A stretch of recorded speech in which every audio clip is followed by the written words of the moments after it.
Assalamualaikum warahmatullahi wabarakatuh. Alhamdulillah, nahmaduhu wa nasta'inuhu wa nastaghfiruh wa na'udzu billahi min syururi anfusina wa min sayyiati a'malina. Man yahdihillahu fala mudilla lahu wa man yudlilhu fala hadiya lahu. Asyhadu an la ilaha illallah wahdahu la syarika lah wa asyhadu anna Muhammadan abduhu wa rasuluhu, amma ba'd. Hadirin dan hadirat yang dirahmati Allah Subhanahu wa taala. Surah yang terbesar di dalam Al-Quran ataupun surah yang dianggap paling agung dalam Al-Quran ialah suratul Fatihah. Surah yang kita baca setiap hari pada setiap rakaat salat. Oleh kerana kita sering membaca surah berkenaan, maka terkadang kala ataupun sering kali kita pun lupa nak memikirkan dalamnya makna dan dalamnya tafsiran ataupun hakikat kepada surah Fatihah. Nabi SAW dalam hadis yang diriwayatkan daripada Abi Sa'id bin Ma'la, katanya, kuntu usalli fil masjid, aku salat di dalam masjid, yakni masjid Nabi. Fada'ani Rasulullah sallallahu alaihi wasallam falam ajib. Rasulullah panggil aku dan aku tak menyahut seruan Nabi untuk salat. Nabi panggil, dia diam. Faqultu ya Rasulullah inni kuntu usalli. Wahai Rasulullah, masa Rasulullah panggil tadi saya sedang sembahyang. Faqal, Rasulullah pun kata, alam yaqulillah istajibu lillahi walir rasul idza da'akum lima yuhyikum. Tidakkah Allah kata, yakni firman Allah Al-Quran, maksudnya sahutlah seruan Allah, sahutlah seruan Allah, seruan Rasul, yakni sahutlah Allah, sahutlah Rasul apabila Allah dan Rasul memanggil kamu kepada sesuatu yang menghidupkan kamu. Kita kalau kawan panggil, kita tak boleh berhenti sembahyang. Tapi kalau Nabi panggil, kita jawab Nabi, ya Rasulullah, na'am ya Rasulullah, labbaika ya Rasulullah. Dikecualikan. Sebab Quran kata sahut Allah, sahut Rasul. Rasul panggil. Thumma qala li, kemudian Rasulullah sallallahu alaihi wasallam kata kepadaku, kata Abi Sa'id bin Ma'la, "Lau 'allimannaka suratan hiya a'zamu as-suwar fil Qur'an qabla an takhruja min al-masjid." Thumma akhadha bi yadi. Falamma arada an yakhruja qultu lahu, "Alam taqul la u'allimannaka suratan hiya a'zamu as-surah fil Qur'an?" Rasulullah kata, aku akan ajar kamu, benar-benar aku janji aku akan ajar kamu satu surah, yang mana surah itu surah yang paling agung dalam Quran. Sebelum kau keluar masjid ni, Nabi kata aku ajar. Summa akhadha biyadi, kemudian dia kata Nabi pegang tangan dia. Nabi dia cakap, dia pegang supaya orang tu ingat. Kemudian bila Nabi nak keluar, aku pun kata Nabi ingat, tapi Nabi nak tengok dia lah kan. Nabi nak keluar, dia kata Rasulullah, bukan Rasulullah kata tadi nak ajak saya. Surah yang paling agung dalam Quran. Jadi Rasulullah sallallahu alaihi wasallam qala alhamdulillahi rabbil alamin. Nabi baca surah Fatihah. Dalam ajaran yang ni, dalam hadis ni, Nabi dia sebut alhamdulillahirabbil alamin Karena dia tidak bersebut bismillah, menyebabkan sebahagian di kalangan mazhab menganggap ia bermula dengan alhamdulillahirabbil alamin. Nabi kata hiya sab'ul mathani, dia 7 ayat yang diulang-ulang. Wal Qur'anul azim, Quran yang maha agung, alladzi utitu, yang aku telah diberi dengannya. Yani yang paling tinggi, yang paling agung ialah suratul Fatihah. Hadirin yang dirahmati Allah Subhanahu wa taala. Nabi SAW banyak lagi hadis yang menceritakan tentang kelebihan surat Al-Fatihah. Al-Imam Ibn Qayyim Al-Jauziyah sebut, dia duduk di Mekah, banyak orang sakit, dia ubat hanya dengan membaca Fatihah, suratul Fatihah. Mari orang sakit, dia baca Fatihah, sembuh. Orang sakit, dia jampingkan Fatihah, sembuh. Kita kalau kita jampi orang Fatihah, Allah Fatihah tu pun aku pun tahu. Allah, dia rasa kecil surah tu. Tapi kesannya tidak sama berdasarkan pada perbezaan diri yang membaca. Apabila orang tu menta'zimkan, membesarkan surah, rasa hubungan dia dengan Allah ketika membaca surah tu, maka kesannya besar. Bila orang lain macam alhamdulillah amin, tak ada dia tengok. Dia kata dia ni bukan 7 ni, 3 ni. Hadirin hadirat yang dirahmati Allah, Allah sebut alhamdulillah, yakni kata alhamd, yakni as-sana, segala puji. Kita pun dah sebut segala puji ni sampai tak tahu segala puji tu makna apa. Bahasa Melayu terjemah segala puji. Bahasa kita ni tak tahulah bagus ke tak kan. Tapi segala puji kita kata. Macam orang bersyahadah kan, aku naik saksi. Jadi budak-budak pun heran, duk naik apa? Ni bahasa Sanskrit lama lah, maksudnya aku bersaksi, aku bersaksi lah. Itu maksudnya. Tapi bahasa dulu aku naik saksi. Dia heran apa yang aku naik. Dan setengah orang ni dia bila nak tafsirkan agama, dia tafsirkan daripada perkataan Melayu tu salah. Perkataan Melayu tu terjemahan daripada Arab saja. Jadi dia duk hurai apa maksud di segi kalimah ni, kalimah hak duk maksud dia hurai tu kalimah Melayu, tak memberi makna. Dia kena refer kepada kalimah yang asal, iaitu dalam Quran ataupun sunnah dalam bahasa Arab. Sebab itu saya selalu sebut, bila kita bagi tahu orang Quran kepada orang bukan Islam, Quran tu dalam bahasa Arab. Hak translation dia bukan Quran, terjemahan Quran. Yang translation tu terdedah kepada berubah-ubah. Kawan ni guna perkataan lain, kawan ni guna perkataan lain. Tapi ayat Quran yang asal tak boleh berubah. Dia tak sama dengan Bible, dia banyak edisi, banyak edition. Dan semua edisi itu ada edisi yang tersendiri. Dia nak refer tak boleh. Kita tak apalah. Siapa ni macam-macam orang, Abri pun ada, Yusuf Ali pun ada, Muhammad Asad ada dalam bahasa Inggeris, bahasa Melayu ni macam-macam lah, hak Indonesia ada, Ar-Rahman ada. Tapi itu bukan Quran, itu terjemahan dia. Kalau kita keliru, hak ni kata perkataan ni, hak ni kata perkataan ni, kita balik kepada yang asal, iaitu Quran.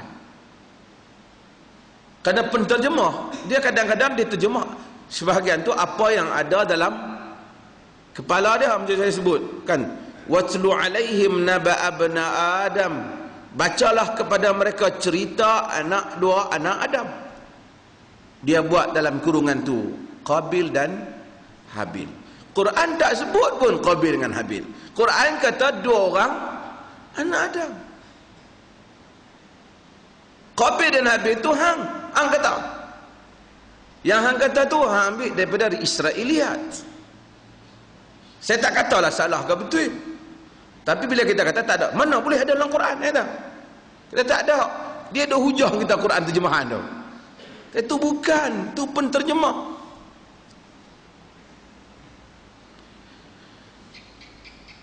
Imratul Aziz, Quran kata isteri orang besar Mesir. Quran tak beritahu nama dia apa, isteri je. Wa qalat haytala, dia goda Nabi Yusuf. Dia terjemah, ditulis itu Zulaikha. Dia duk tenggang kita, dia kata Quran habaq nama Zulaikha, kita tak ada. Dia tengok hak dalam kurungan tu Zulaikha. Kita tu penterjemah kata, Quran tak kata. Quran hak dalam bahasa Arab. Ini kita mesti jelas supaya nanti mai geng-geng tarekat sesat barat mana ni, dia duk mai hujah gitu apa maksud perkataan, kan? Benar-benar perkataan itu, perkataan hak dia nak hujah tu perkataan bahasa Melayu lah. Apa maksud aku naik? Apa maksud perkataan naik? Kata naik tak ada. Perkataan asyhadu, aku bersaksi. Orang Melayu lah penterjemah panjang sangat kan. Macam usolli, kita tak baca lah usolli, tapi orang yang baca usolli, dah lah baca usolli tu dah tak sunnah. Lepas tu terjemah tu pula pening lagi. Lepas tu duk atok perkataan tu dalam kepala pula, was-was lagi. Kan? Apa? Macam mana sengaja? Macam mana? Sengaja aku sembahyang. Perkataan sengaja tu nak menunjukkan perbuatan itu dibuat dengan niat maksudnya. Tapi kat Arab kata usolli, aku sembahyang. Tusolli anta apa? Usolli. Ya usolli maksudnya aku sedang sembahyang. Present tense, aku sedang sembahyang itu. Tapi sengaja aku sembahyang Zuhur 4 rakaat. Zuhur kata dah 4 tak niat lagi, 4 tak niat kan. Adakah Zuhur 3 rakaat yang anda buat pening elok ni? Nama kata Zuhur 4 lah, yang pening elok pasal apa? Was-was. Dah lah was salah, tak betul. Nabi tak buat benda macam tu, gagah buat. Lepas tu macam-macam orang sufi dia kata, siapa yang akad nikah Nabi Adam dalam syurga? Cik, dia buat kalut entah. Tak ada siapa kata aku akad, hang tak tengok itu. Kan boleh tengkang buat benih tu. Ada kalut benar akad nikah hang pun bagi ada ni bagi betul yang ada kalut benda Tuhan tak suruh hang tanya. Tu dia tak. Apa makna titik pada perkataan ba? Dia rasa dia pergi mengaji ilmu tu dia pandai lah. Habaq kat dia, ba pada zaman Nabi belum ada titik. Ya, tak ada titik. Sebab orang Arab boleh tahu yang mana ba, yang mana ta, pasal dia tengok dia agak ayat nah.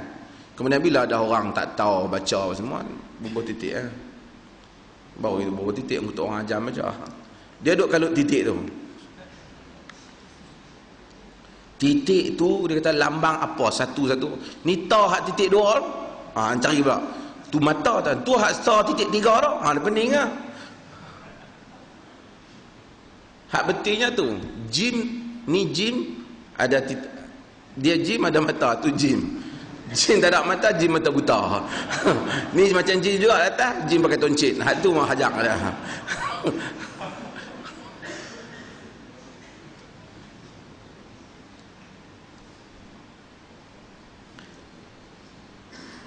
Okey, Allah menyebut alhamdu.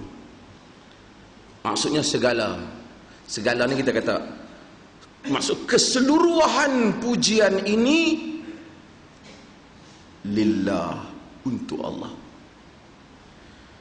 Segala kadar puji yang mampu ada ni, dan apa saja kalimah puji, semuanya untuk Allah.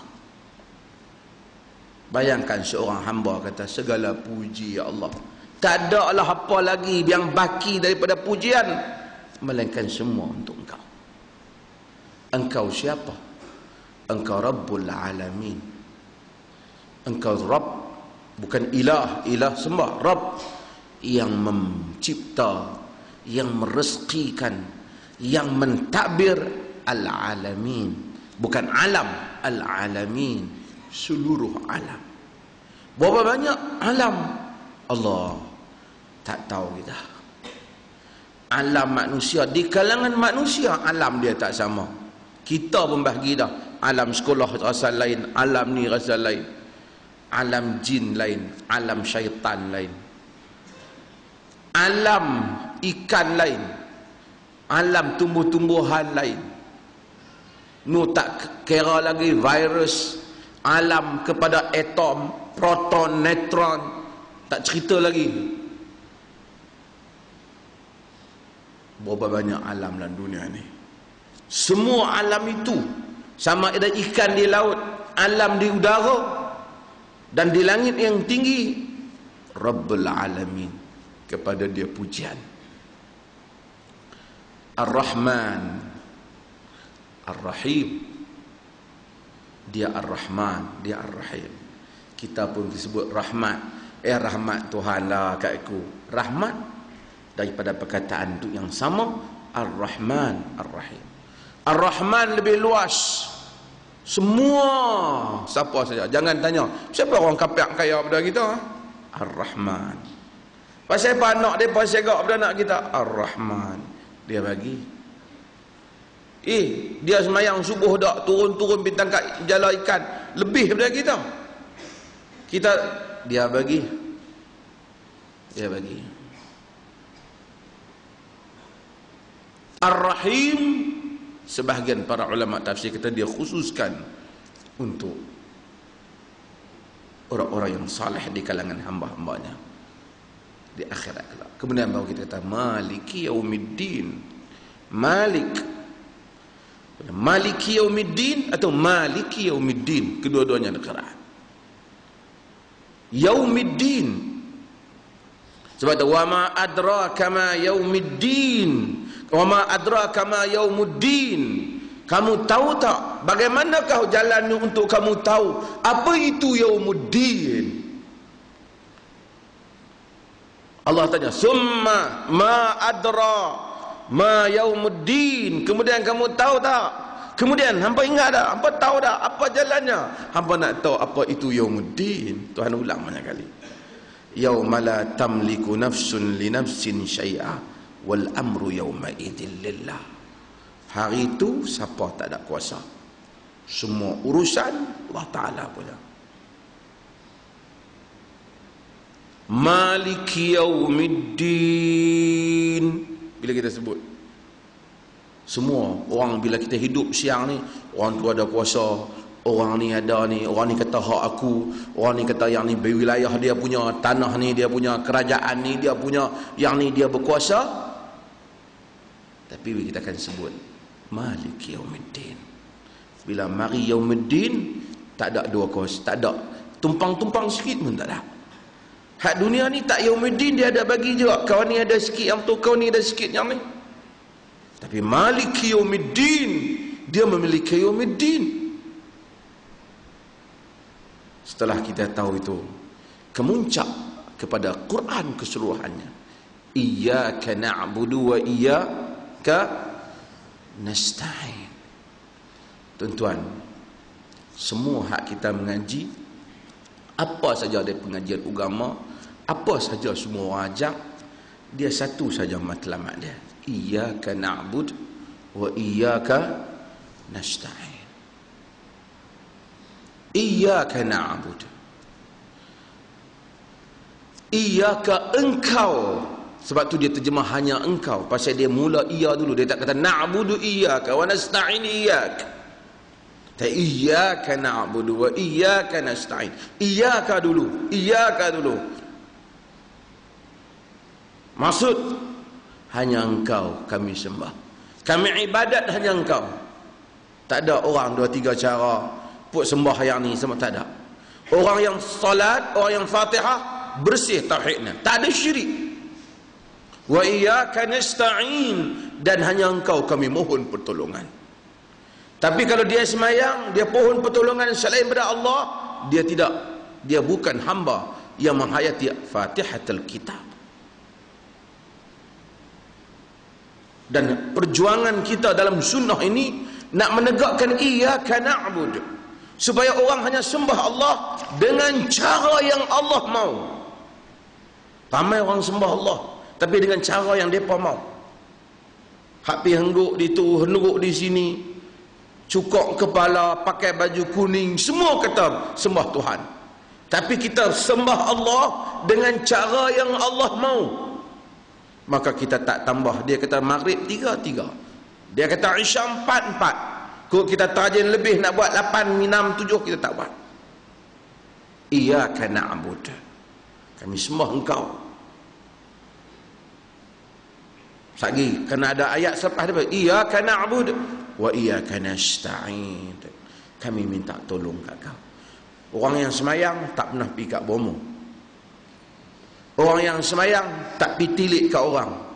Orang yang semayang tak rasa ada kuasa lain boleh tolong dia. Lakunya bomo dan lakunya filem hantu di Malaysia ni, salah satu sebabnya ialah bukan mereka ni tak semayang, tapi mereka tidak ada iyyaka na'budu wa iyyaka nasta'in. Sebab tu kita pelik bila orang semayang dia raplah. Pas semayang aku ni tak tahu nak cari mana lah, nak bergantung kat siapa lah. Gantung Allah. Manusia sebab musabab, tak apalah sebab musabab tu, tapi kita tetap percaya rezeki kita, semua yang Allah nak kurnia di sisi Allah. Kalau Allah beri, tidak ada tangan yang boleh menghalang.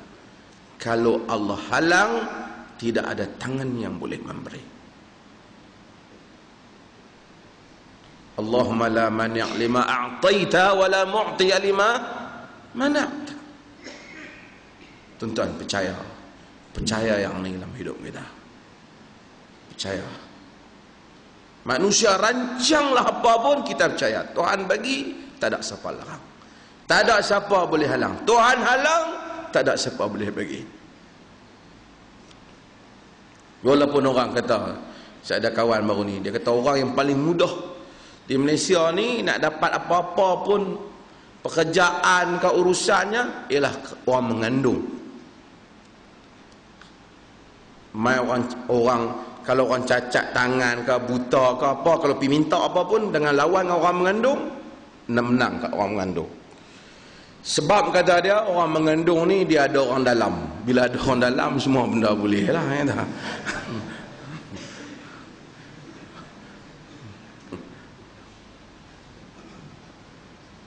Ini politik tak betul, ya?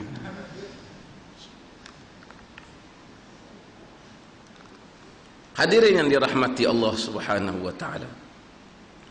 Iyyaka na'budu wa iyyaka nasta'in. Kita tegakkan iyyaka na'bud wa iyyaka nasta'in. Sebab itu kita anti orang tawasul duk panggil tok-tok wali. Walaupun geng tal 7 tu bergedik sangat nak panggil tok wali, ya. Sebab tu kita tak setuju orang pakai tangkal. Bila kata tak boleh tangkai bomo, dia kata tu geng tu Wahabi tu. Allah. Kita cegah benda ni kerana kita menjunjung tinggi iyyaka na'budu wa iyyaka nasta'in. Ihdinas siratal mustaqim. Tuan-tuan, satu hari 17 kali manusia kata Tuhan, dia tak minta kat siapa, dia gantung kat Allah. Tapi ramai orang gantung kat orang. Lepas dia semayang, dia raplah. Bila dia sangkut satu benda, dia tak tahu nak pergi mengadu kat siapa. Aku ni nak mengadu kat siapa lagi ni? Allah. Kita dengar perkataan orang ni, kita heran. Bukanlah orang semayang. Ngadu kat Allah lah. Tadi yang kata iyyaka na'budu wa iyyaka nasta'in. Aku tak tahu mengadu kat siapa. Allah ada orang kata dia tak tahu mengadu kat siapa. Na'udzubillah. Ihdinas siratal mustaqim. Tunjukkanlah kami as-sirat al-mustaqim. Tuan-tuan, orang semayang yang mengadu pada Allah, dia masih lagi perlu minta hidayah, iaitu hidayah taufik dan irsyad yang selama ini kita sebut. Hidayah minta Tuhan tunjuk jalan. Ini satu benda yang penting. Jangan kita sangka aku duk main mengaji dah, okey dah, tak ada apa dah. Takkan nak sesat kot duk main mengaji. Jangan, tuan-tuan. Orang yang semayang lagi disuruh minta supaya Tuhan tunjukkan jalan.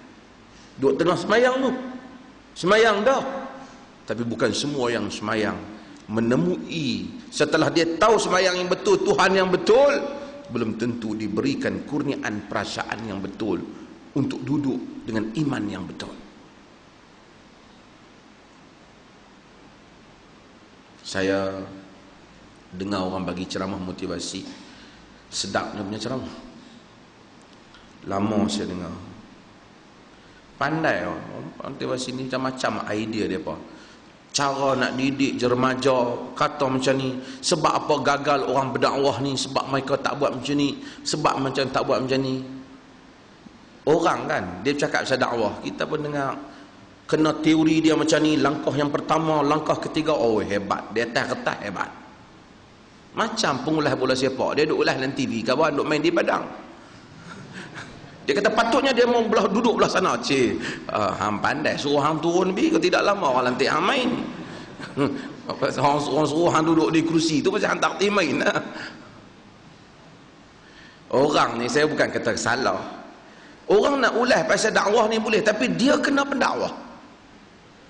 Dia tak pernah turun padang, keluar universiti, main duduk ceramah di pejabat di universiti, main duduk cerita tentang teori dakwah. Hang dakwah apa? Hang turun, hang susah payah, hang hadapi apa yang Nabi hadapi, hang kena cerca maki, hang kena tuduhan, hang kena fitnah.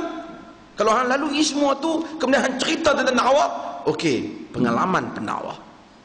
Tak, saya dapat sijil dakwah, itu sijil. Sebab tu orang dapat sijil apa elektronik apa-apa, kita kena test dia dulu. Kadang-kadang bukan dia pandai, hak duk keluar tu, kawan hak duk kerja lama tu lebih pandai. Doktor pun sama. Sebab doktor baru jaga, jangan dia duk test kita.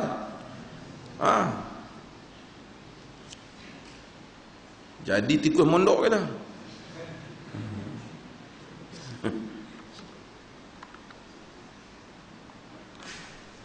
Cerita begini bagus, saya dengar, tapi dia punya cacat sikit cerita dia tu, di samping tak apalah. Anak patut buat begini, akan jadi begini, sebab remaja kita tak jadi sebab kita tak buat begini. Ni macam mana nak bagi berkesan bagus, tapi itu salah satu sebab musabab. Hakikat hidayah di tangan Allah Azza wa Jalla.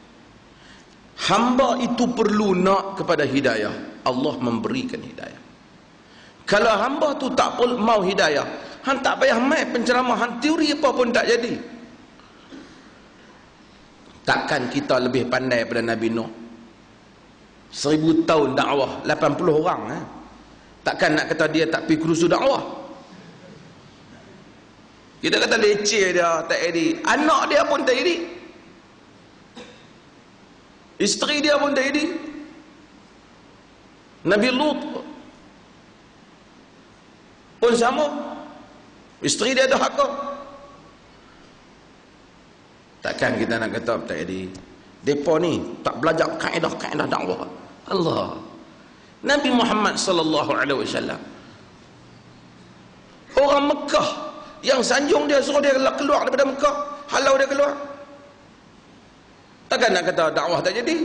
Patah balik dengan tentera yang dapat tu. Tawan kota Mekah. Tak payah jauh lah, pak saudara dia Abu Talib tak masuk Islam, tolonglah. Akhirnya hidayah balik kepada Allah Ta'ala. Lepas tu saya pun cakap dia, pasal ceramah tu baguslah saya kata, tapi kena ingat hidayah balik pada Allah Ta'ala. Soal penceramah pandai itu salah satu sebab. Kalaulah kawan tu nakkan hidayah, mencari ilmu, dapat tok guru yang pandai terang pula, ngam masuk. Dia tu pun nak hidayah, dapat orang yang pandai memujuk pula, masuk. Sebab musabab. Tapi kalau main dengan darjat Nabi sekalipun, tapi kalau dia tak mau, tak upaya. Benda ni bukan semua orang boleh. Kita boleh bawa kuda pi dekat tempat minuman belum tentu boleh paksa dia minum. Maka kita kata ihdinas siratal mustaqim. Hadirin yang dirahmati Allah, ini satu persoalan yang sebenarnya tak dapatlah kita fahami melainkan kita melalui jalan-jalan hidayah ini. Manusia bila dia tak mau, dia tak ada perasaan kepada Islam, dia dry. Orang cerita ni hebat dah Islam ni, dia tak rasa apa. Dia tak rasa. Dia nak buat apa dah, dia tak rasa. Dan kita juga mungkin akan lalui satu detik di mana kita tak rasa apa. Dan kita akan lalui satu detik di mana kita rasa sangat sensitif, sangat besar, sangat mentazimkan ayat-ayat Allah. Bukan kerana kita tu kita yang lain. Kemarin dulu kita elok, kemudian jadi tak elok. Muqallibal qulub, ya muqallibal qulub, Nabi kata, wahai Tuhan yang membolak-balikkan jantung. Maka kita kata ihdinas siratal mustaqim.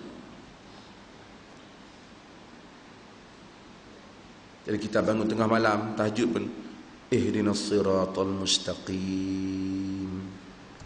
Kita minta Tuhan tunjuk kita.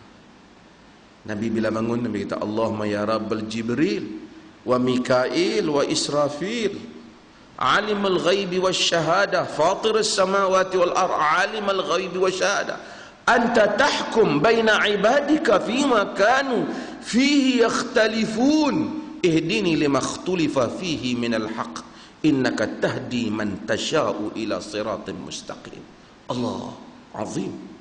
Nabi kata Allahumma Rabbul Jibril wa Mikail wa Israfil. Ya Allah, Tuhan Jibril, Tuhan Mikail, Tuhan Israfil, Fatirus samawati wal ard, yang mencipta mengatur langit dan bumi, alimul ghaibi wa syahadah, yang mengetahui yang ghaib, yang nyata, yang ghaib dan yang nyata. Anta tahkum baina ibadika fima kanu fihi yakhtalifun. Engkau yang memutuskan di kalangan hamba-hambamu apa yang mereka berselisih mengenainya. Ihdini limakhtulifa fihi minal haqqi biiznik. Tolong tunjukkanlah pada aku apa yang mereka selisihkan tu yang benar dengan izinmu. Innaka tahdi man tasha'u ila siratim mustaqim. Engkaulah yang menunjukkan siapa yang kau mau kepada jalan yang lurus. Kena Nabi minta. Tambah kita zaman ni 10 orang tulis, 10 orang kata lain, 10 orang penceramah, 10 orang kata lain, semuanya kata dia betul.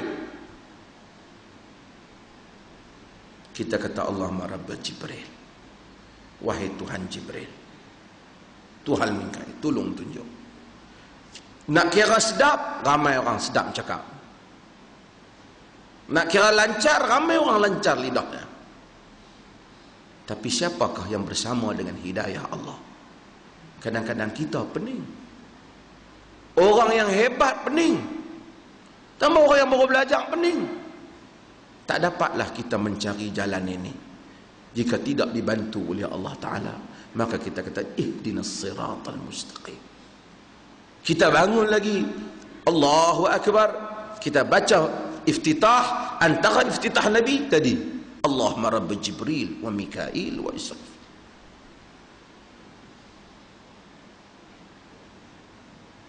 Doa supaya Tuhan tunjuk jalan yang lurus dalam perjalanan yang berbagai-bagai.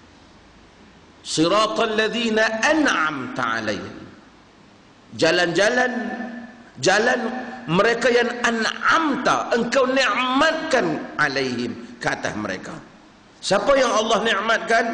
An-nabiyyin, as-siddiqin, asy-syuhada, was-salihin.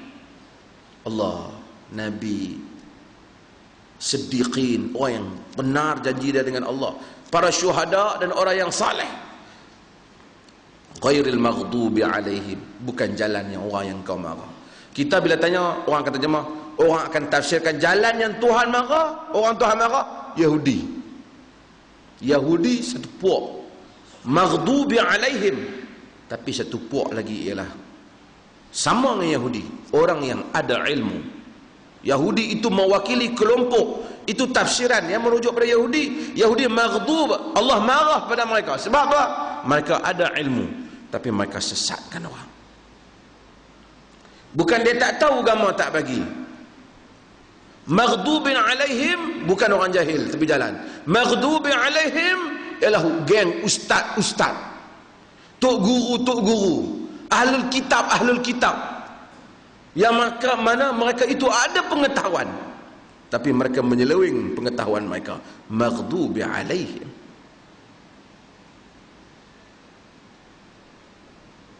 Hak bahagian kedua, waladhdallin, jangan pula orang yang sesat. Hak ni pengikut Yahudi, iaitu siapa dia? Kristian, yang terpengaruh penyelewengan Yahudi. Tapi diluaskan maknanya lagi, orang yang terpengaruh dengan orang-orang yang mana mereka ada ilmu agama, mereka keluarkan fatwa yang salah, lalu orang pun menyeleweng. Bukan kerana dia tu nak buat sesat, dia disesatkan. Dalin, dia sesat. Hak satu lagi, dia tahu yang mana betul, tapi dia tak bagi tahu hak betul, tak ikut yang betul, dan tak buat yang betul. Ghairil maghdubi alaihim, ni golongan agama, hak ada ilmu. Waladhdallin, jangan pula hak sia-sia, hak ni hak kebanyakan yang pakai ikut saja. Maka kita kata ihdinas siratal mustaqim, siratal ladzina an'amta alaihim ghairil maghdubi alaihim waladhdallin. Dan disunatkan kita untuk menyebut amin ketika kita melakukan salat. Hadirin dan hadirat yang dirahmati Allah, oleh kerana kuliah ini adalah kuliah yang terakhir, kerana insya-Allah saya akan ke Oxford untuk tuan-tuan doakan saya pada Sabtu ini selama 10 bulan sebagai visiting scholar untuk Oxford Center for Islamic Study, OSIS. InsyaAllah kita tangguhlah kuliah ni selama 10 bulan. Celah-celah tu kalau balik boleh lah kuliah. Saya nak baca hadis yang kita langkau sikit lah, tapi dalam bab yang selepas daripada tu sikit, beberapa hadis, iaitu bab nahi an ityan al-kahan wal munajjimin wal urraf wa ashabur ram wat tawariq bil hasa wasya'ir wa nahwa dzalik. Bab larangan mendatangi golongan, mendatangi kahin. Kahin ni tukang tilik. Tuan-tuan tengok hadis tu juga, hadis yang kita baca tu juga, lepas daripada tu masuk saja tajuk baru sikit, ada hadis baru tu. Hadis yang mana kita baca itu juga, ada bab baru, bab lepas daripada tu. Betul-betul bab lepas daripada tu.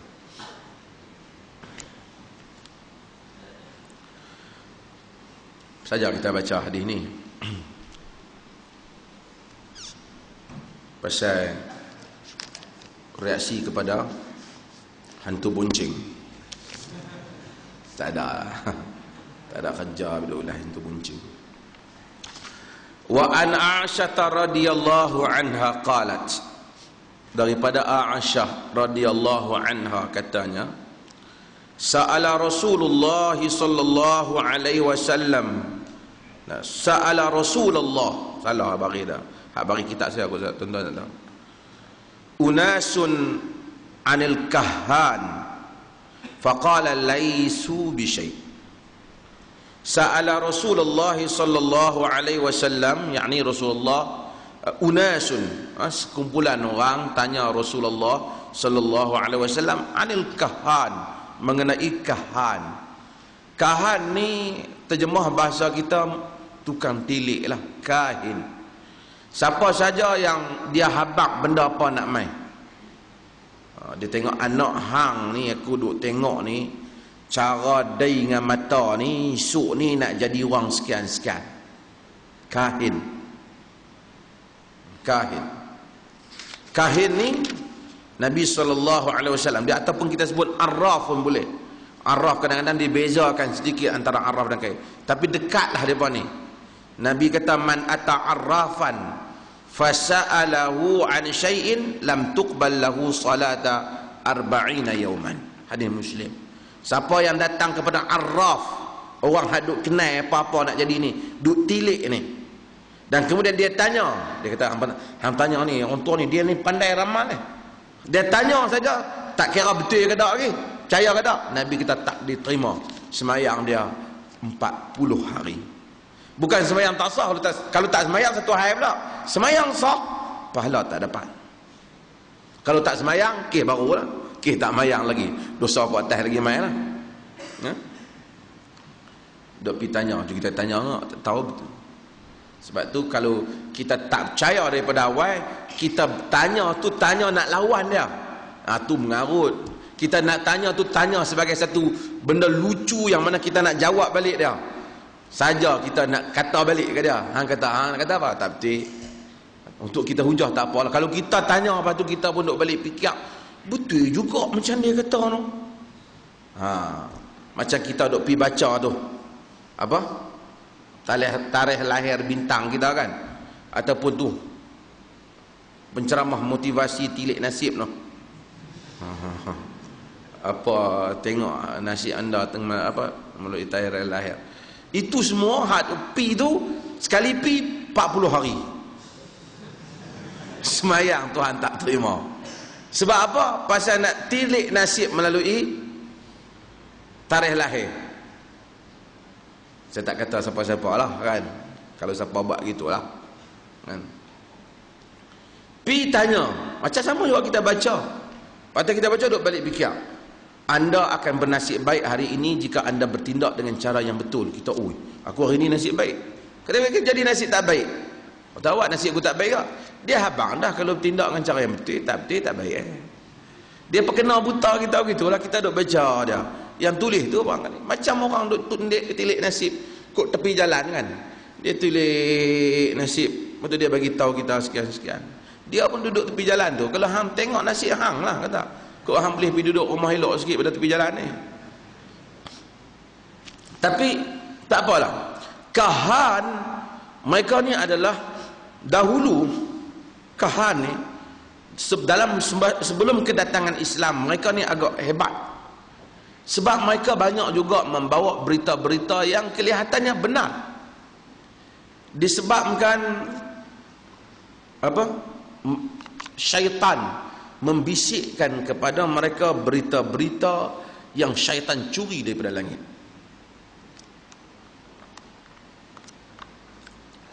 Quran kata dalam surah As-Saffat, inna zayyana as-samaa'a ad-dunya bi zinatinil kawakib wa hifzan min kulli syaitanin marid duhuran wa lahum adzabun wasib. Kami, kata Allah, zayyana as-samaa'a ad-dunya bi zinatinil kawakib, kami hiaskan langit dunia bi zinatinil kawakib, dengan perhiasan bintang-bintang, belintang-bintang.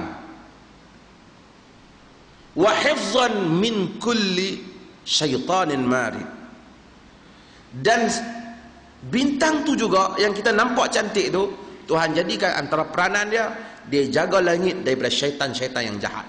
Dia baling syaitan-syaitan tu daripada mencuri maklumat langit. La yasamma'una ilal mala'il a'la wa yuqdhafuna min kulli janib. Mereka tak dapat mencuri, yasamma'u piduk apa? Cuba tahan tadah telinga nak dengar.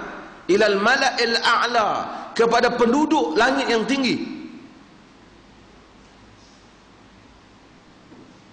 Dan mereka, kalau mereka cuba dengar, mereka akan dilontar daripada setiap penjuru. Duhuran walahum adzabun wasib, mereka diusir daripada naik ke langit nak dapat maklumat, dan bagi mereka itu azab yang berterusan. Tapi Tuhan kata, illa man khatifal khatfata fa'atba'ahu shihabun thaqib, kecuali ada yang mencuri beberapa curian dengar, dan dia akan diikuti dengan lontaran yang menusuk. Dia try pergi dengar. Artinya, sebelum daripada kedatangan kelahiran Nabi, Syaitan-syaitan ni memang dia naik pergi curi maklumat. Dan bila dia curi maklumat, dia bagi maklumat ini kepada semua ni tukang-tukang tilik. Tukang-tukang tilik banyak memberikan maklumat-maklumat yang agak-agak macam benar. Termasuk bila mereka merujuk tentang kelahiran Nabi, tukang tilik bagi detail tentang Nabi nak lahir, sebab dia curi maklumat langit. Tapi akhirnya Tuhan jadikan bintang, salah satu peranannya komet apa semua ni, menghalau syaitan. Allah kata dalam surah As-Saffat, la yasamma'una ilal mala'il a'la, mereka tak dapat lagi pergi curi. Walahum adabun wasib, bagi mereka itu azab yang Tuhan, yang pedih yang Allah bagi, yang berterusan. Duhuran walahum adabun wasib, maka diusir bagi mereka itu azab yang berterusan. Tapi Tuhan kata ada yang mencuri, ada yang mencuri. Jadi sebab itu tukang-tukang tilik zaman dulu, kalau tuan-tuan baca dalam sejarah, mereka tilik itu tilik, dan tilikkan mereka dianggap benar oleh penduduk tu. Apa yang akan berlaku? Kerana syaitan mencuri, syaitan marid ini mencuri maklumat perbincangan langit. Perbincangan langit. Nabi SAW, orang tanya dia anil kahan, tentang pok ni, pok tukang tilik ni, bomo tilik ni. Faqala laisu bi syai', Nabi kata tak ada apa-apa mengarut ni. Faqalu ya Rasulullah innahum yuhaddithunana ahyanan bi syai'in fayakuna haqqan.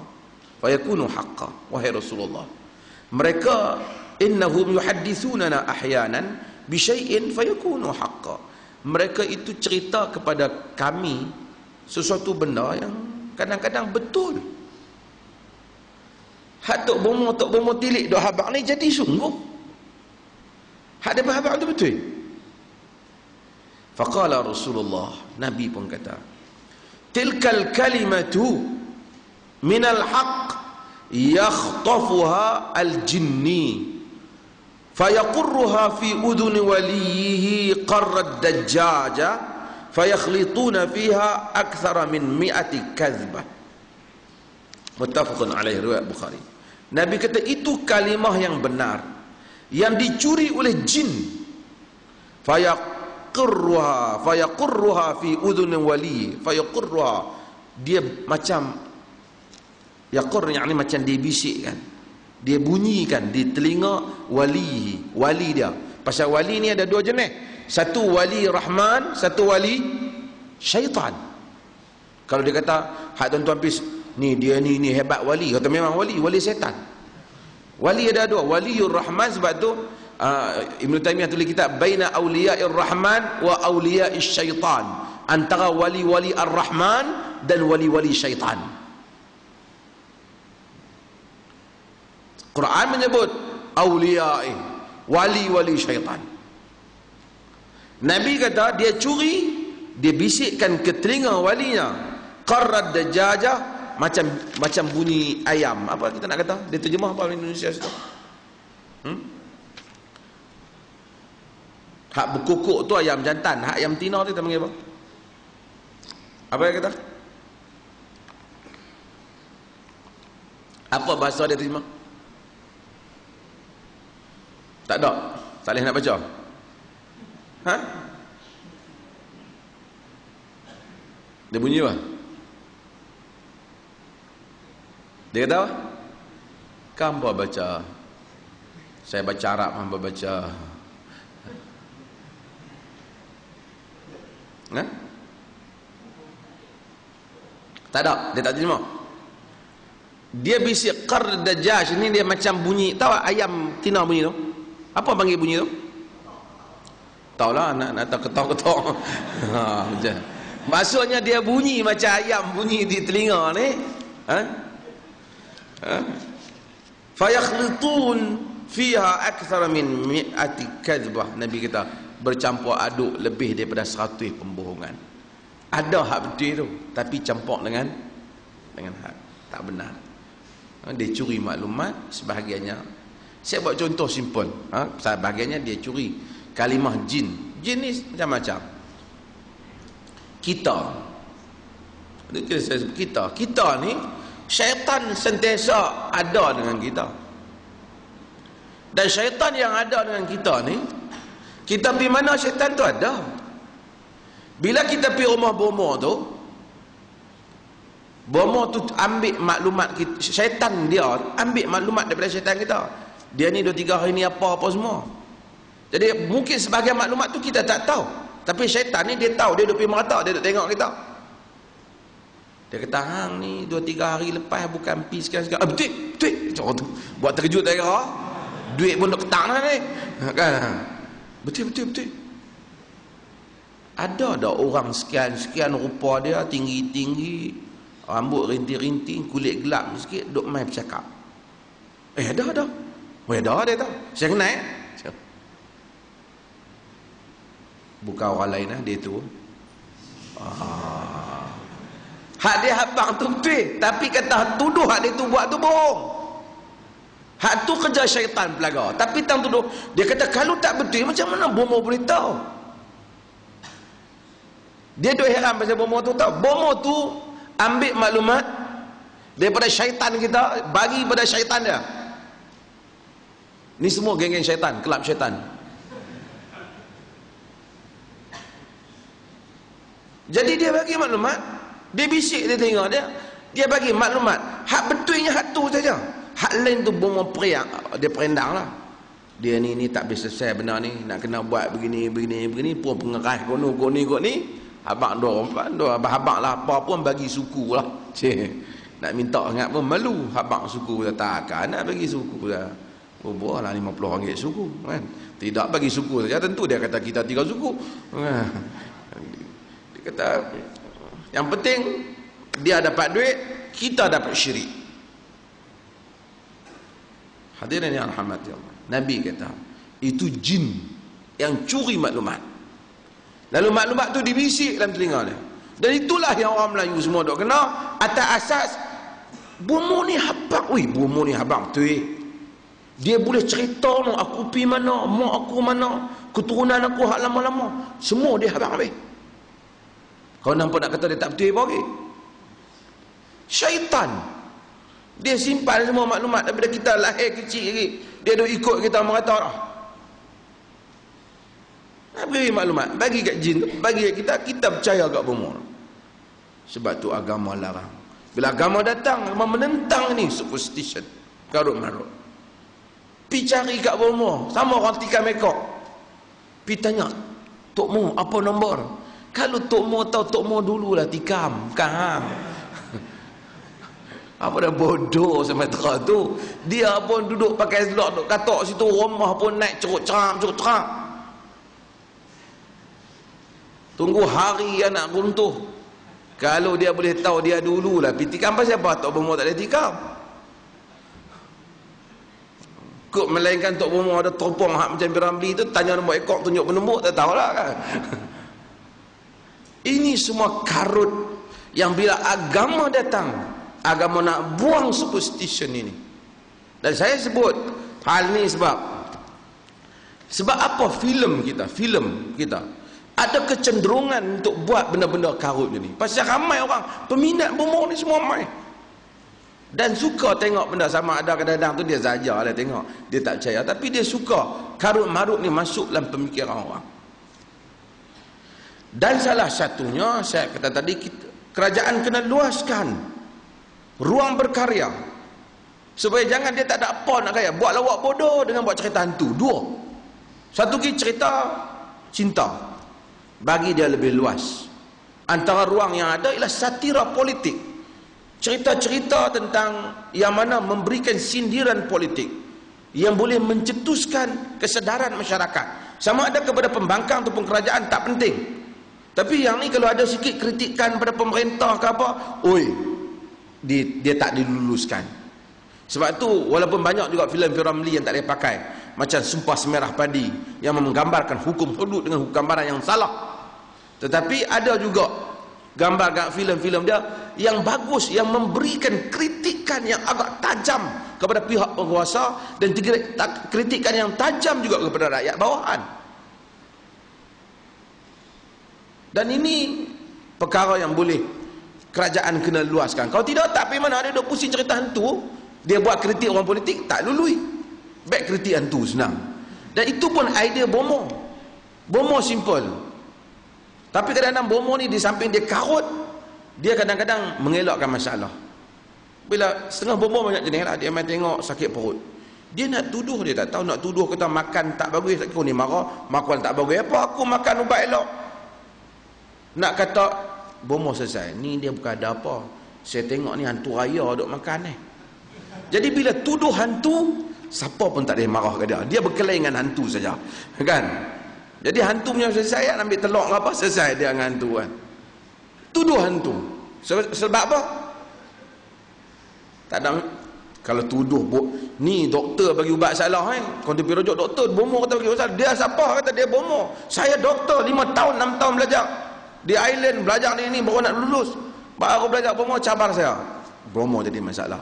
Bomo tuduh hantu raya tak kata apa. Dia takut tak buat apa kena, tapi tak berapa payahlah nak balas, tak boleh. Filem hantu pun macam tu lah. Nak kritik orang politik tak boleh. Nak kritik orang tu tak boleh. Lah keliri kritik hantu. Dan buat cerita berhubung alam hantu. Wallahu ta'ala alam. Tuan-tuan, kita buka sesi soal jawab. Malam ni ada jamuan sikit. Jamuan dibuat oleh Pak Long, ayahanda saya. Bukan kerana Pak Long nak pergi Mekah saja Pak Long buat. Sagi orang kata nak pergi Mekah kena buat kenduri pula. Dia tak kapal, tak start, tak jalan. Macam-macam orang nak pergi musim haji kan. Allah, macam-macam taklimat yang sebahagian betul, sebahagian tak betul. Tadi saya tanya, tak faham, tak buat cerita. Lontar batu suruh basuh lah. Allah, batu nak suruh apa? Lontar batu tu sungguh-sungguh lontar syaitan lah. Moga syaitan nak pergi duduk tunggu, tentu tahu hari orang nak lontar dia. Syaitan kenal kita dah. Itu semua historical background, cerita dulu tak apalah. Ni apa habaq kat makcik ni, hari ni kita pergi lontar syaitan. Moga syaitan duduk pitadah badan dia, tentu hari orang nak lontar.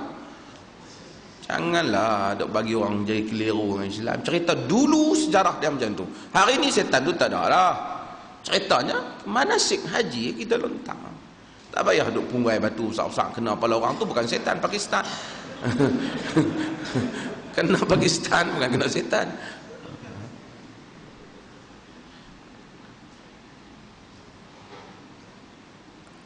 Okey, ada soalan dulu.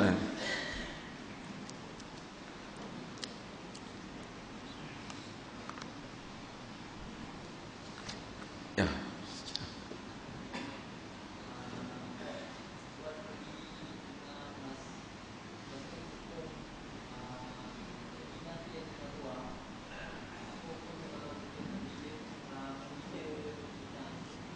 Membina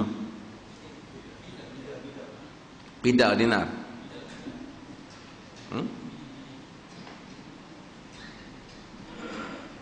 Pindah dinar.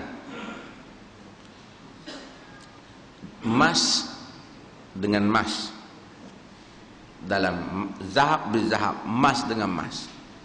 Tak boleh berlaku pertukaran yang menyebabkan berbeza kalau emas ditukar dengan emas.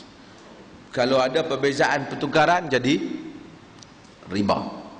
Perak dengan perak dan semua mata wang dengan barang makanan asasi membabit bukan hukum mana. Dinar emas ni berlaku perbincangan lah sekarang. Dinar emas. Saya nak menangguhkan. Cuma dalam dinar emas ni ada dua. Satu, pertama harga dinar tu sendiri emas tu. Pasal kita bila kita tukar dengan wang yang backupnya lain. Wang kertas ni backupnya dua. Bukan backupnya emas. Kadang-kadang backupnya itu politik. Dan banyak lagi dalam dunia ni. Pasal apatah lagi apabila dia bersandar dengan mata wang Amerika dan seumpamanya. Yang kita sebut the value of the money is not in the money. Tidak ada value di situ. Tapi bila kita beli barang emas, Kadang-kadang harga dia berbeza walaupun timbangannya sama. Boleh jika sekiranya perbezaan tu disebabkan oleh kerana reka bentuk benda tu.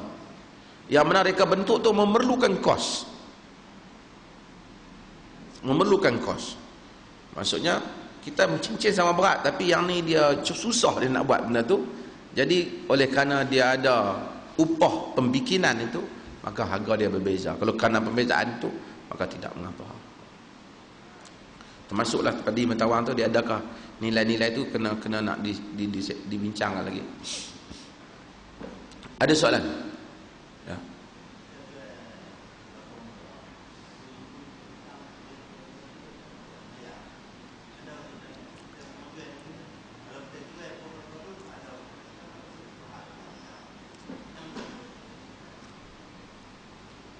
Asal kita jual kelapa untuk orang makan. Dan kita tak tanya, kita tak payah tanya, hang beli kelapa untuk apa? Dia beli kelapa kira kita nak makan. Ada orang salah gunakan kelapa, beli nak pergi hempuk tepi jalan umpamanya kan. Tapi masa kita jual, kita tak perlu bertanya dia. Tapi kalau dia order banyak daripada kita untuk beli kelapa, pada asasnya walaupun fuqaha berbeza pendapat dalam hal ini, pada asasnya kita kira bila dia beli, dia boleh buat macam-macam, dia boleh makan, dia boleh, kita tak tanya apa yang dia buat. Dan kita tak, tapi kalau kita memang pergi tolong letak tempat ibadat dia untuk dia buat, di situ ada pandangan di kalangan para fuqaha yang mengharamkannya, tetapi tidak sepakat. Hal ini sama juga dengan masalah kalau kita tolong baiki gereja, kerana agama tak bagi runtuhkan. Agama tak bagi runtuhkan. Adakah salah untuk kita baiki? Sebahagian di kalangan fuqaha tak salah, disebabkan agama antara bendanya dia tak benarkan kita runtuhkan tempat ibadat orang. Jadi bila mereka bersembahyang cara mereka di situ, kita tak sokong, tapi kita bikinkan tempat mereka bukan kerana di atas dasar percaya kita pada mereka, tetapi adalah menolong di atas dasar kemanusiaan dan rakyat. Di situ pihak kerajaan sebenarnya tidak menjadi masalah. Sama juga dengan polis yang jaga jalan. Bila mereka semayang, polis jaga supaya jaga tempat, supaya tak berlaku pergaduhan. Bukan kerana dia membesarkan Tuhan tu, agama mereka tak. Dia nak mengelakkan rusuhan. Apa kata kalau dia tak jaga dan kemudian berlaku rusuhan, negara jadi kacau? Maka kita kena lihat tugas dia apa dia. Nak membesarkan benda tu ke, nak mengelak orang bergaduh ke? Dan itu hendaklah kita kena saya selalu cakap benda ni kepada kawan-kawan yang kadang-kadang mereka ada semangat politik. Mereka cakap lah, besok mereka dah memerintah, mereka bagi alasan untuk diri mereka. Dulu orang bagi, mereka tak boleh, mereka tak terima. Bila main giliran mereka pakai alasan tu. Sebab tu hal. Tapi dalam kita pergi bagi dia directly, kita tahu dia nak buat benda tu. Sebahagian para fuqaha dan saya pun menasihatkan, kalau boleh kita elaklah. Sebab itu macam kita bertolong-tolongan. Walaupun kita tak tolong maknanya, kita bagi, kita jual barang. Tapi macam ada unsur tolong dalam perkara yang tidak kebajikan dan perkara syirik. Tapi asasnya dia main beli, kata saya jual sama you untuk you minum. Apa you mau bikin, saya tak boleh tahu. Itu tak apa lah. Ada soalan? Ya.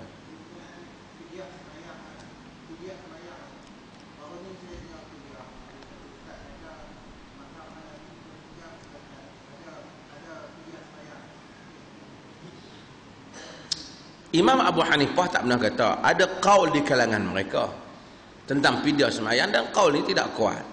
Tapi heran orang kita, dia pergi ambil mazhab Hanafi ni punya nak dapatkan fidyah tu. Hak sembahyang, hak lain, semua tak boleh ikut mazhab lain, kena duduk dalam mazhab dia. Tapi mereka kata fidyah, pergi cari kaul mazhab lain. Kenapa dia lari daripada hujah? Quran hanya sebut tentang fidyah puasa.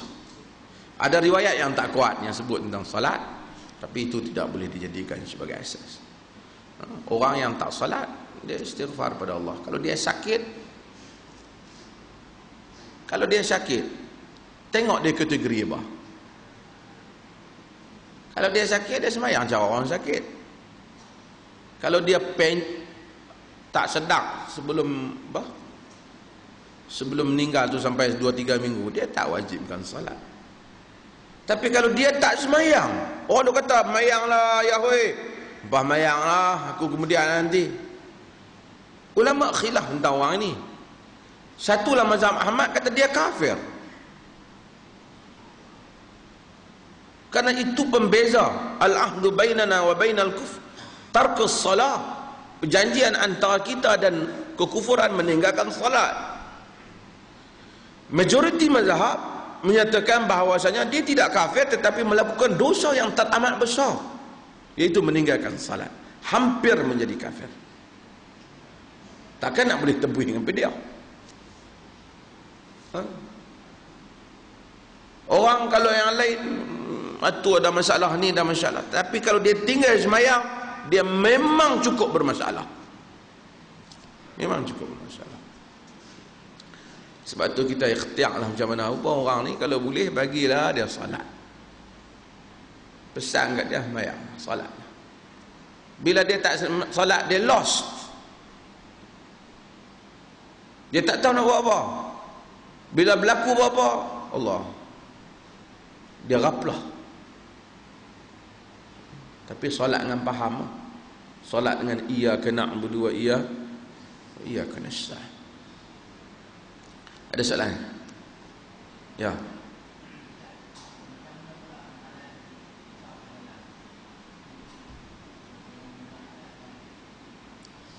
Ramalan masa akan datang.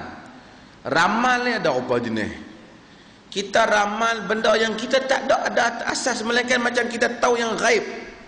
Itu ramalan itu yang dimaksudkan sebagai yang dibuat oleh kahan ataupun yang dilarang oleh agama. Tapi kalau kita meramal di atas benda yang ada asas-asas alam, kita tengok rasa panas, kita kata ni nak hujan ni.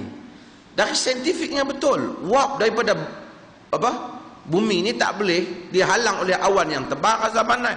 Kerana awan tebal tu tanda adanya dia mengandungi air, dan air itu kan turun sebagai hujan. Scientifically betul. Jadi ada asas-asasnya. Kita pegang badan anak kita, kita rasa anak ni nak demam ni, rasa panas ni. Pasal ada asas yang Allah jadikan manusia boleh perhati, dan manusia boleh. Tak boleh lah orang tua tu bukan tak baik mak tau, mak jadi tukang tilik tau. No, bukan. Yang ni pasal ada asas dah. Asas dah. Tapi tak boleh lah dia kata seorang tu kalau berjalan sengit belah kiri ke, berjalan sengit belah kanan ke, maka dia tu nak jadi kaya masa depan. Itu tak betul. Itu tidak ada apa asas petunjuk. Tak ada asas petunjuk. Tapi tengok muka dia merah, ni muka merah tak mandi, nak demam sebab ada asas dah. Macam orang ramal masa depan ekonomi kita akan jatuh disebabkan sekian-sekian faktor. Ada asas yang boleh dia pegang dalam kehidupan alam ni. Termasuk ramalan kaji cuaca. Tapi kita tetap tahu akhirnya benda ni di tangan Allah Azza wa Jalla. Dia bukan kata dia duduk saja-saja, mai kita duduk ramal apa nak jadi. Tak. Spirit come in the coin, kata tak. Bukan. Dia buat tu kerana dia tengok kaji awan, kaji apa, dia pakai asas sebab dia ramalan kaji cuaca. It's not confirm. Dia tak confirm. Tapi dia tahu bahawasanya benda ni kemungkinan akan berlaku. Disebabkan kerana faktor-faktor ni. Faktor-faktor ni. Jadi kita kena bezakanlah, macam saya sebut apa, yang doktor tu lah juga itu kan. Doktor sama kan. Kalau kita minta tolong kat doktor atas asas kehidupan, doktor saya ni demam, tolonglah macam mana, tengok sikit ni ubat ke apa, tok pun test kita tengok yang ni kita kena sejarum tengok, doktor pun bagi sejarum, kita pun balik sebab musabab Allah bagi, dan kita pun sihat alhamdulillah. Mai pula doktor tengok, doktor kedai klinik tutup, tanya mana doktor mati dah, innalillahi wa inna ilaihi raji'un. Allah dia kata betul ke? Saya demam pula dah, doktor mati mana? Dia kubur dari belakang masjid. Assalamualaikum doktor, demam pula dah. Dia faham kata doktor mati. Nampak macam dah minta lah doktor bagi sembuh. Macam mana doktor duduk itu ni, doktor tolong saya bagi sihat. Ni saya mai sekali lagi doktor duduk dalam kubur, tolonglah bagi saya kebah balik. Hak dulu minta tu halal syar'i. Hak kedua minta ni syirik. Pasal tak ada sebab musabab dah yang boleh doktor tu dia duduk ke dalam dah, tak boleh nak buat dah. Kok kata dia keluar tangan dia cap bagi sejarum kat kita, tu tak tahu. Kan?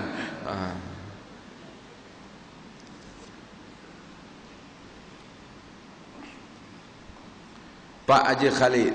Ya, Pak Haji Khalid kalau tanya ni soalan untuk mana?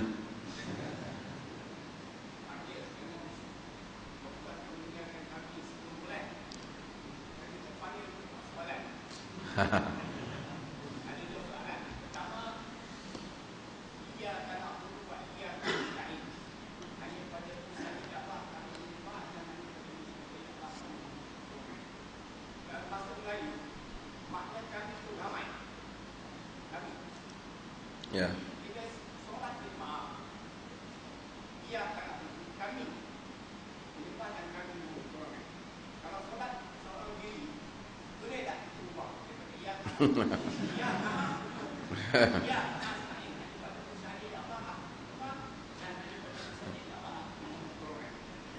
Itu boleh dihukum bancung lah.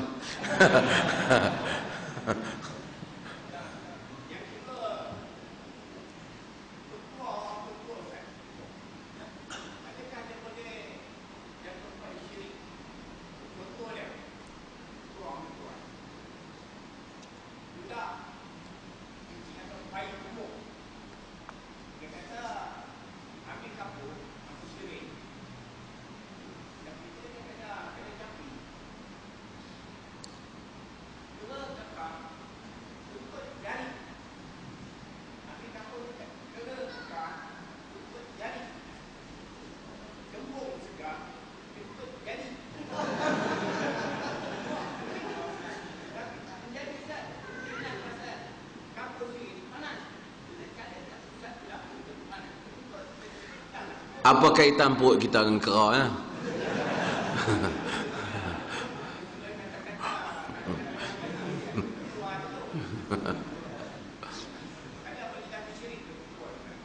Okey. Yang pertama, kita tak boleh ubah ayat Quran. Quran bila sebut ihdinas siratal mustaqim, dia mewakili kita, menyeru kita dan orang-orang yang beriman macam kita. Samalah kita kata assalamu alaina wa ala ibadillahi salihin, kepada kami, kita sebut kami, dan kepada hamba-hamba Allah yang salih. Ini orang-orang yang bersalat, dan kita bila sebut tu kita mewakili diri kita dan mewakili semua, siapa saja kita, keluarga kita, orang beriman. Ihdinas siratal mustaqim. Al-Imam Ibn Qayyim Al-Jauziyah menyebut tentang masalah ini, tentang masalah di luar salat. Adakah patut kita tukarkan doa yang ada dalam Quran kalau kita doa sendirian? Seperti Rabbana atina fid dunya hasanah, maka kita pun tukar Rabbi atini fid dunya hasanah. Al-Imam Ibn Qayyim menyatakan yang afdalnya, walaupun kita seorang dan walaupun bukan Quran, kita doa di luar semayang, maka kita kekalkan dengan lafaz Quran, kerana kita mengambil keberkatan daripada lafaz Quran. Kemudian masalah apa dah? Kera kembung apa tadi? Ini itu dia dua. Satu, kita orang tua kan yang hilang kembung tu panas apa? Panas kapur tu, bukan kera tu. Kan? Tapi dia dah dia dah sebut macam tu, dia bila dia baca jadi hilang, dia kaitkan dengan jampi dia. Ini salah. Tapi ada tak jampi yang mungkin boleh memberi kesan? Nabi ada apa? Pertama, Nabi kata Nabi suka walakinni uhibbut tafa'ul. Nabi suka tafa'ul. Nabi suka ucapan yang baik. Ucapan yang baik ini dia boleh memberikan macam doa, dia boleh bagi kesan yang baik. InsyaAllah sihat, kita kata tak apa, InsyaAllah dapat. Nabi kata Nabi suka benda macam tu. InsyaAllah elok. Tasya'um Nabi tak suka. Allah, jahannam lah aku ni binasa lah, rosak lah, aku ni memang kuih-kuih duduk jahannam lagi lah, aku ni kuih duduk. Manusia yang suka mencerca diri dia, dan manusia yang suka mencerca nasib dia. Nabi kata Nabi tak, Nabi larang. Tapi Nabi suka tafaul. Nabi suka, insya-Allah tak apa. Macam mana nampak lah ni tak? Insya-Allah, alhamdulillah tak apa. Sikit lah insya-Allah. Allah sayang hamba dia yang sentiasa ana inda dhanni abdi bi. Aku bersama dengan sangkaan hamba-Ku kepada aku, kata Allah. Dalam hadis Muslim. Bila kita sangka Allah tolong kita, Allah tolong kita. Bila kita sangka Allah tak tolong kita, Allah tinggal kita, Allah tinggal kita. Pasal kita sangka salah dengan dia. Kemudian jampi. Boleh tak kita jampi dalam bahasa Melayu? Tok Wan kita ajak jampi Jawa. Boleh, dengan syarat kita faham, dengan syarat tidak ada syirik. Walaupun kadang-kadang tidak ada ayat Quran, tak apa. Bila dulu sahabat mereka jampi masa jahiliyah. Bila Islam datang, mereka tanya, boleh tak kami jampi lagi zaman jahiliyah? Hak kami duk guna jampi ni. Nabi kata, i'ridu alayya ruqakum. La ba'sa birruqa ma lam yakun fihi syirk. Hadis Muslim. Maka kamu bentangkan untuk aku jampi kamu, biar aku nak dengar. Tak apa jampi, Nabi kata, selagi tidak ada padanya syirik. Jadi kalau ada orang jampi benda yang tak ada syirik, tak ada khurafat, tak ada karut marut, tak ada makna yang dia tak tahu, boleh. Tapi yang tadi itu saya tak kata boleh. Apa kaitan senak perut dengan kera pula? Tapi kalau dia kata dengan berkat Allah Ta'ala maka sembuhlah sekarang, misal cakap umum, tak ada ya Quran, tak ada hadis, tapi makna dia tak syirik, tak ada khurafat, tak ada, boleh tak? Boleh. Boleh. Walaupun jampi itu bukan dalam bahasa Arab, bahasa Melayu, mudah-mudahan jadi. Tapi yang tadi itu mungkin kera sekah tu pembayang kata kot. Orang Melayu pantun ke apa. Tapi cari lain daripada kera lah. Cari ikan ke apa. Wallahu ta'ala alam. Ada lagi soalan? Okay. Ya.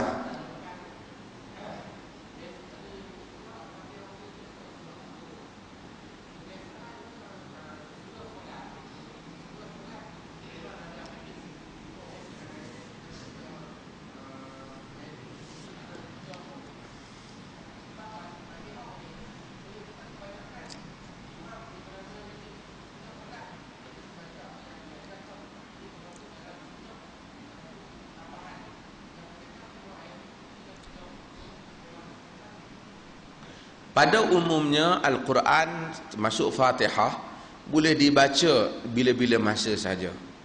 Selagi satu orang tidak mengkhususkan, umpamanya mesti lepas asar, lepas zuhur kena baca Fatihah. So umumnya seorang baca apa-apa saja bacaan, daripada mana-mana surah dia boleh baca. Dia tak boleh kata pagi tak boleh baca Fatihah. Bahkan Ibn Taymiyah rahimahullahu ta'ala, dia pernah selepas daripada waktu pagi dia baca Fatihah banyak kali, dan ada hari lain dia baca ayat kursi banyak kali. Dia nak tengok macam mana kekuatan jiwa dia, dan dia rasa kekuatan Fatihah tu lebih hebat pada jiwa dia. Tapi dia tak khususkan, dia tak kata bahawasanya kita kena baca ni 7 kali 8 kali. Tapi bila kita nak ikut bacaan yang ada jaminan hadis Nabi, yang ada khasiat dalam bahasa kita lah, seperti Nabi menyebut bacaan ayat kursi, ataupun bacaan-bacaan yang lain seperti hasbiyallahu la ilaha illahu alaihi tawakkaltu wa rabbul arsyil azim sebanyak 7 kali. Dan bacaan-bacaan ini ada dalam hadis. Yang ni kita baca kerana adalah hadis. Tapi kalau kita baca Fatihah, kita tak consider dia kerana ya Nabi suruh selepas ni. Kita baca kerana suatu bacaan surah yang besar maknanya, kita baca, tidak menjadi masalah dengan kita tak mengaitkan dia dengan ikatan yang tertentu. Ya.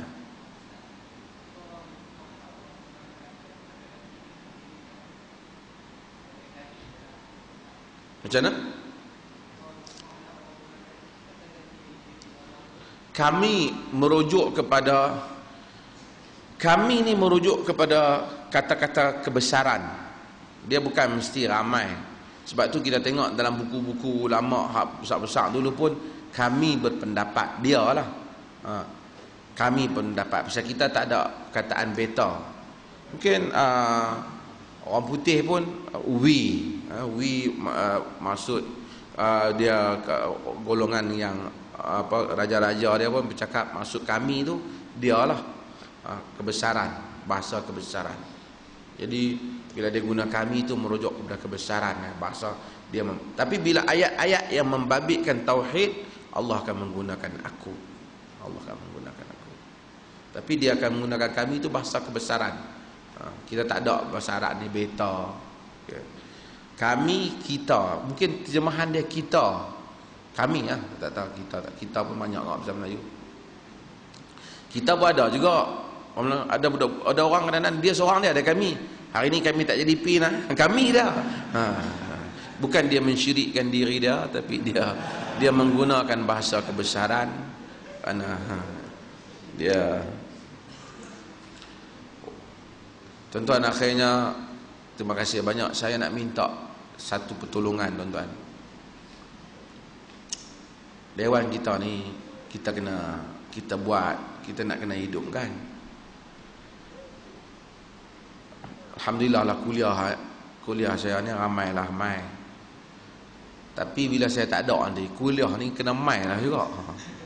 Yang ni kalau kita tak mai, jadi macam tu lah, sekurang-kurang ramai lah mengaji. Semua ustaz-ustaz saya tengok hak dok mengajar ni bagus belaka lah semua.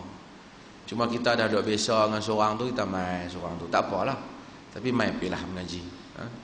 Yang jadual mengaji ni Syekh Wahab akan bagi nanti. Tuan-tuan sambunglah mai mengaji ni. InsyaAllah pada ni kita akan teruskan, dan malam ni saya jemput tuan-tuan semua untuk ada sedikit menuri. Dan satu lagi saya nak buat pengumuman. Saya tak bukan pengumuman apa ni. Hak pengumuman hak hari itu. Tanah sebelah ni ada tanah 3 lot dekat dengan IQ ni. Ada orang dia suruh iklan, dia jual. Siapa yang rasa dia nak buat rumah dekat-dekat dengan IQ ni, ada 3 keping. Tapi dia tak bagi sajalah tanah tu. Dia ada dia gantung di belakang tu. Tuan-tuan tengoklah, kalau tuan-tuan rasa tuan-tuan nak beli supaya boleh berjiran dengan kita, tolong kita, bagus banyak. Mudah-mudahan Allah Ta'ala rahmati kita sekian. Assalamualaikum warahmatullahi wabarakatuh.